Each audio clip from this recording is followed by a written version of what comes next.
Previously, we spoke about al-gham and how it is the starting point and augmenter of many negative psychological conditions that afflict the natural healthy state of the soul. We learned that al-gham, distress or anxiety, if left untreated, can give rise to harmful conditions.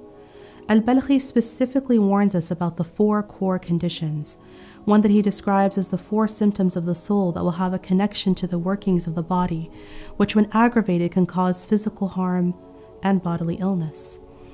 These conditions, which we understand have implications for our overall health, both physical and internal. The first condition Al-Balkhi talks about is anger. This is one we must be extra wary of, as a rage of anger can agitate the soul and the body in a way that no other symptom can. This is because anger can also have somatic symptoms caused by nervousness associated with it. It leads individuals to a state with increased circulation of blood, increased body temperatures, and uncontrolled movements. Sayyidina Umar ibn al-Khattab radiallahu anhu has a great quote that emphasizes the potential cause of anger. He says, "Don't let your anger be destructive, because when you're in a fit of rage and hatred, then all you will desire for your companion is destruction." This is partly why anger is mentioned first by Al-Balkhi. Anger is a very destructive condition that causes one to lose control of their own thoughts and actions. Al-Balkhi says in extreme cases where anger is in control of a person, they're going to look like a madman. The next condition he speaks about is terror or fear. If a person encounters excessive amounts of fear, it can lead to terror or panic. Allah subhanahu wa ta'ala says in the Quran, وَلَنَبْلُوَنَّكُمْ بِشَيْءٍ مِّنَ الْخَوْفِ وَالْجُوعِ وَنَقْصٍ مِّنَ الْأَمْوَالِ وَالْأَنفُسِ وَالثَّمَرَاتِ وَبَشِّرِ الصَّابِرِينَ. Allah tells us that we will be surely tested by fear, hunger, and a decrease in property, life, and crops. But glad tidings are with those who are patient. This means that no matter what, everyone will face some amount of fear in their life, but the best of them are the ones that remain patient and don't let it afflict them. Similarly to anger, fear can have some somatic symptoms, such as the change in a person's color, because the blood rushes to the surface of the body, to the internal organs, and the limbs begin to shake uncontrollably and will fail to perform their natural functions. This is a very dangerous state, where one's thinking may become clouded, and when paralyzed by it, they will fail to find a solution to the fearful situations they're in. Al-Balkhi specifically says that fear is caused by an overwhelming sensation which the person has neither thought of or experienced before.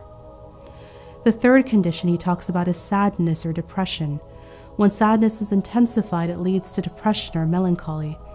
Al-Balkhi says that the cause of sadness is the loss of something they like or love, and the deprivation of that thing is what results in sadness or grief. When a person suffers from this intense state, it will lead them to a feeling of utter hopelessness and also impatience. He uses the Arabic word jaza', which is the impatience of dealing with calamity causing the sadness. Like the other conditions, this state can lead to certain unpleasant reactions.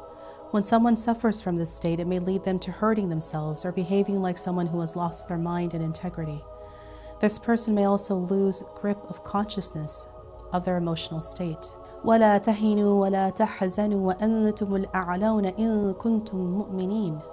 Allah says in this ayah to the believers during Uhud, when they were outmatched and lost all hope, He says, "And do not be weak, and do not be sad, for all of you will have the upper hand if you are true believers."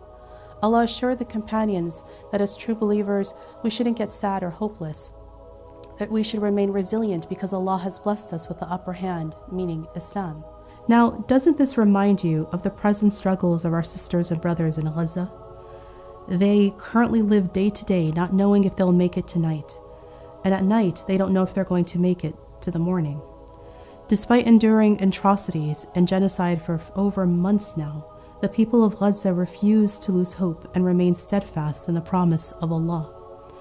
They stand as a perfect example for all of us to learn from, and that no matter how dark the times we live in are, no matter how much uncertainty we face, we must remind ourselves and know that no matter what, in the eyes of Allah, we have the upper hand because as believers, we have Allah on our side. The last and final condition that Al-Balkhi mentions is obsession of the inner thoughts. When describing this condition, he touches on symptoms and characteristics of what we know today to be called obsessive compulsive disorder, or OCD.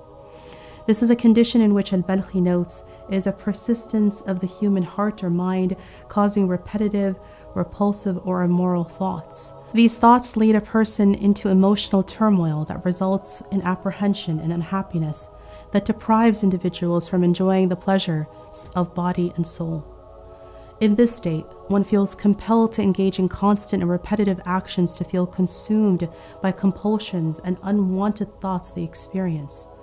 However, it is also mentioned that people may develop negative thoughts about themselves and may be easily swayed by the shaitan's waswasa, or whisper.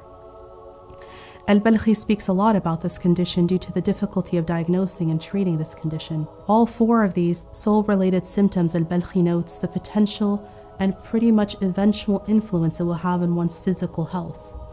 Recognizing the interconnectedness of physical and soul-related illnesses, Al-Balkhi focuses the next chapter of his manuscript, Sustenance of the Soul, on understanding these conditions and providing mental maneuvers, both preventative and interventive measures, to address and pursue a healthy, balanced state of one's overall well-being.